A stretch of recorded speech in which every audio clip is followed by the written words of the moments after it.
talk about the issues that I'm having with this particular plane. Maybe that's it. Maybe I just needed to talk them out. I was like sitting on the psychologist's chair.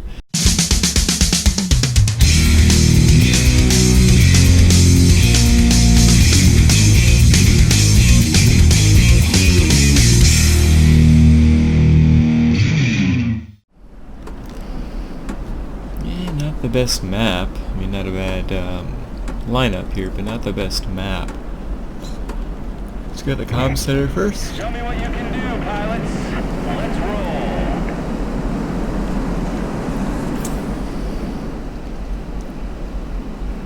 roll. So I'm a little underwhelmed by the Vampire right now.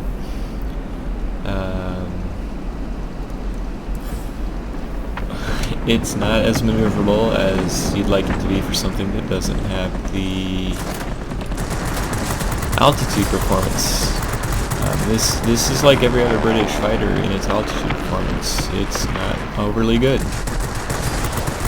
It's not terrible, but it's not overly good. The difference being when you're in something like a Spitfire 14 and you go above your altitude threshold, you lose airspeed and maneuverability, but a Spitfire 14 has pretty darn good maneuverability. Some of the best at Tier 8, right? And so to lose some of that isn't like an end-of-the-world kind of thing. The Vampire doesn't have that kind of maneuverability, and so when it goes above its mediocre altitude threshold, it really, really suffers. And so it's been a little frustrating trying to get used to the difference in the gameplay. This is more of a multi-role, to be honest, as far as this maneuverability is concerned. Speaking of maneuverability, let's get away from him, pull him up. Let's see, this is where I would normally pull up something that's more maneuverable than me, and use that to my advantage because I'm in something that can actually do that. Luckily I was able to take advantage of this particular person, but that's not how it always works, right? Not even against bots sometimes. I was just lucky enough to catch him off. I had my boost ready to go. Fortunately, he's going to be popping up here in just a second.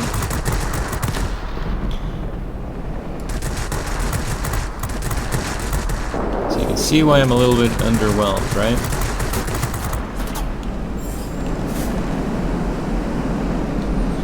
I don't have my boost, so I don't know if I can actually get away from him this time where I did before. Try to save my boost a little bit.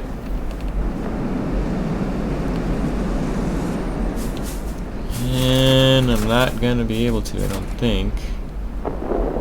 Still just waiting to see his altitude performance start to drop. Nope, it didn't work. Yeah, that one was my own fault for going towards the airfield a little bit too early. And of course our bombing run is going for their airfield, and theirs is going for something actually important, so I've got to go do something about theirs. I just don't feel like in this particular plane you can actually carry.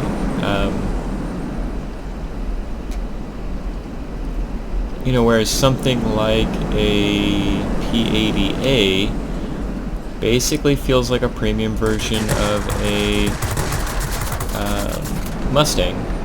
The performance stats are basically the same, or at least close enough to where you're able to work with it. The performance stats with this particular plane are nothing like anything else that you run into, and you kind of would expect there to be higher altitude performance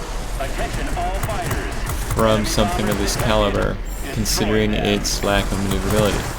It has this barely better maneuverability than a shooting star. It has barely better airspeed than a shooting star. but it has significantly less altitude performance.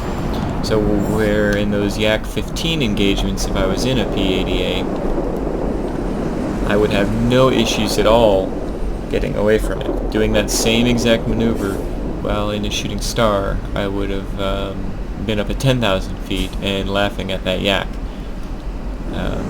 Because he just wouldn't be able to, no matter what he did, do anything about me. If he followed me anyway.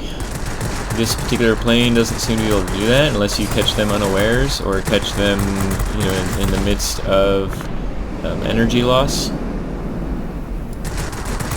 So you're kind of stuck down here where there's going to be planes that are significantly better at maneuverability.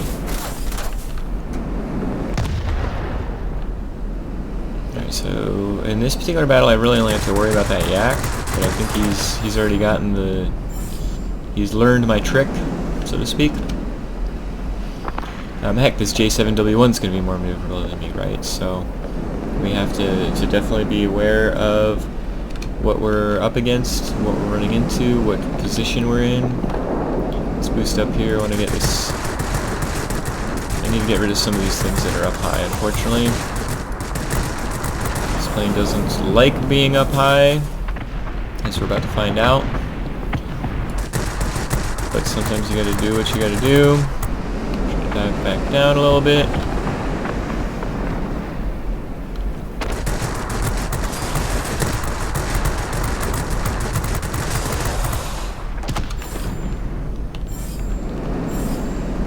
Bunch of bombers coming in here. See what we can do versus them.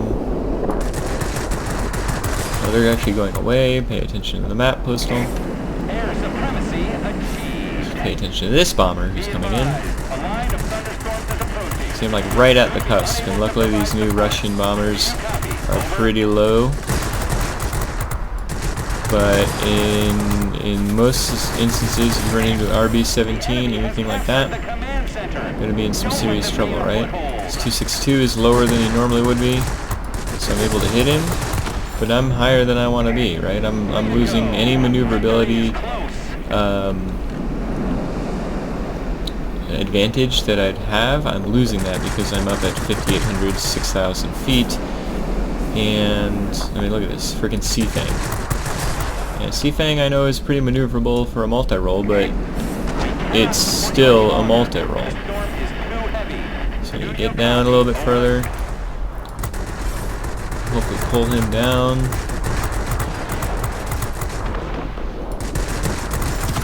Good. Let's see what we can do about this sector here. Guns are overheated, unfortunately. Let them cool down a bit.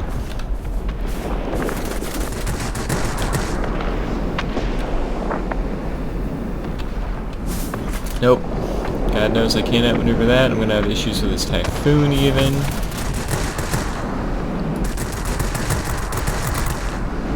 So we just have to use our speed, right? Use our speed, get rid of this Typhoon.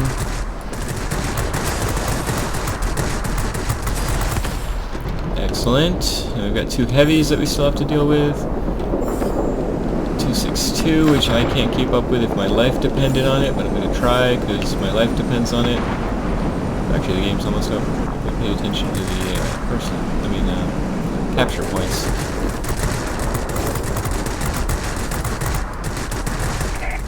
Great job today.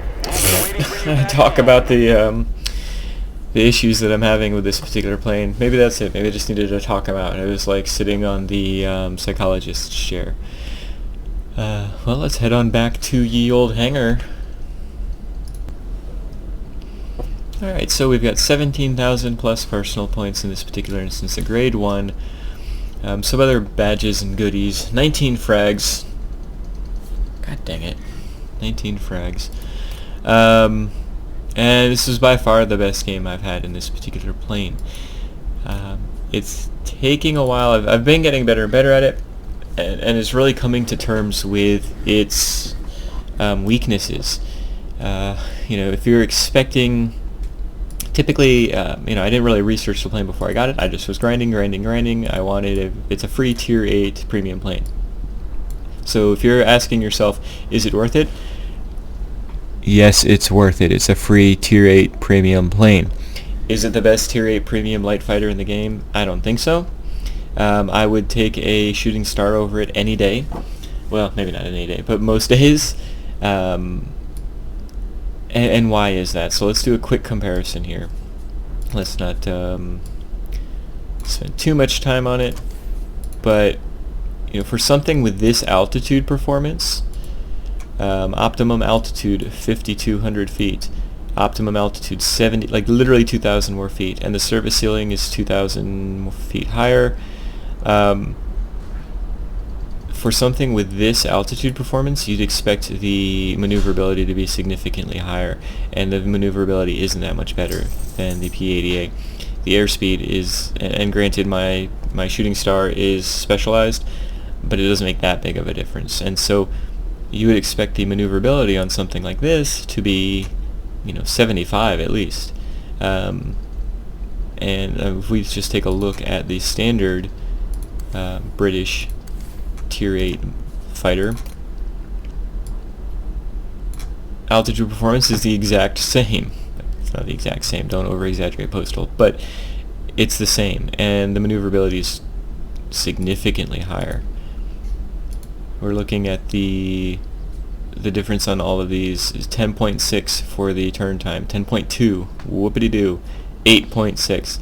And you've got the same guns, granted they're on the wings and they're not centralized, but if you're looking for the quote-unquote best plane at Tier 8, the Vampire is going to definitely be falling behind.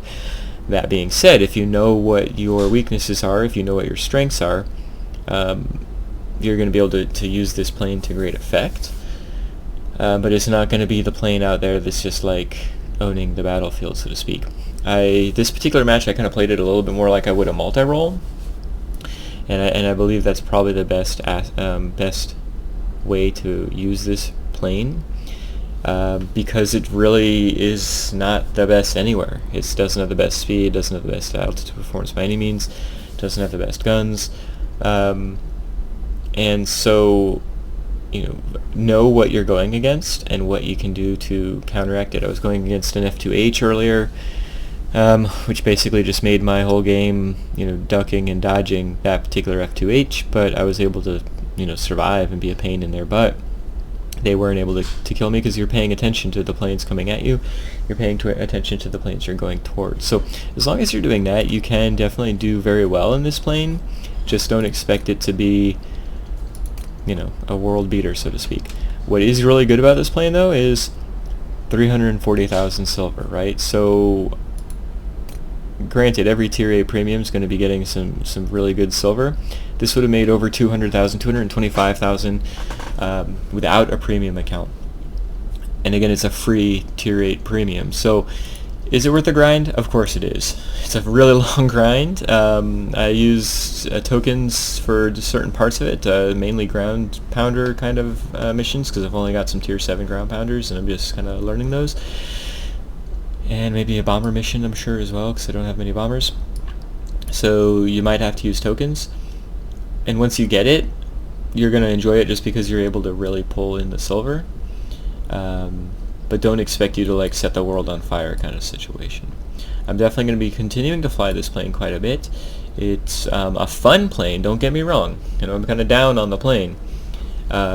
It's a fun plane, but you just have to know its limitations, and there are a lot of limitations with this particular plane. So hopefully I'm not bumming anybody out too much. I'm still glad I got it. I'm going to fly it a lot. It's going to be one of those planes that, when I need silver, I'm going to hop in this particular plane, which, FYI, I need silver. And I'm definitely going to enjoy it.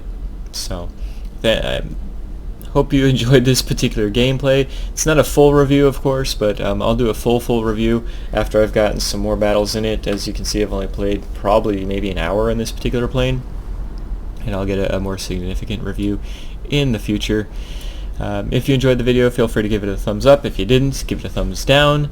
And what do you think? Do you have the Vampire? Are you enjoying it? Am I playing it wrong? Or am I playing it right and you're playing it wrong? Or what's going on in your Vampire life? How far along in the grind are you? And I hope if you do have it, you got any helpful tips for me, I'll definitely take them. This game was definitely a culmination of everything I've learned over the last hour, and I think talking it through definitely helps. So I appreciate your time, and I hope you have a great day.